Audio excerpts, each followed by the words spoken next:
కుటుంబానికి కూడా ఒక ఆదర్శవంతమైన అనుభూతిగా అందిస్తూ వచ్చింది సంక్రాంతి. ఇది ఒక కుటుంబం లోపల ఏనాటి నుంచినో కొంతవరకు దూరంగా ఉండి ఒకరికి సంబంధ బాంధవ్యం లేనటువంటి వారు కూడాను సంవత్సరములకు ఒక పర్యాయము అత్తగారింటికి వచ్చేటువంటి యొక్క పద్ధతిగా దీన్ని ఏర్పరచుకున్నారు. ఇంటికి వస్తే ఊర్లోటువంటి వారు ఇంకా ఇంట్లోటువంటి వారు మా అత్తను కూడా ఎంతో ఆనందంగా అతన్ని ఆదరించేటువంటి వారు. అనగా కుటుంబం యొక్క ఐక్యతను, ఐక్యానుసంధానమును, దివ్యమైన భవ్యమైన నవ్యమైనటువంటి యొక్క ప్రాకృతమైనటువంటి యొక్క సంబంధమును కర్తవ్యరీతిగా ఆచరించాలనేటువంటి యొక్క క్రియా బాధ్యతను, కార్యశూరులుగా మీరు తయారు కావాలనే యొక్క సూర్యుని యొక్క ప్రబోధను, మానవుని యొక్క ధర్మనిష్టాన్ని ప్రబోధించేటువంటి యొక్క ఈ దివ్యత్వాన్ని, ఈ పవిత్రతను అందించేటువంటిదే ఈ సంక్రాంతి.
మీకు మీ కుటుంబ సభ్యులకు హృదయపూర్వక సంక్రాంతి శుభాకాంక్షలు.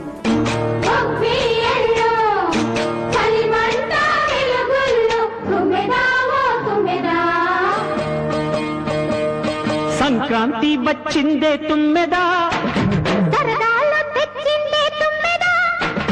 కొత్త ధాన్యాలతో కోడి పంచాలతో. శతమానం భవతి భవతి శతమానగుం శతమానం భవతి శతాయుః శతాయుర్భవతి శతమానగుం శతమానం భవతి శతాయుః.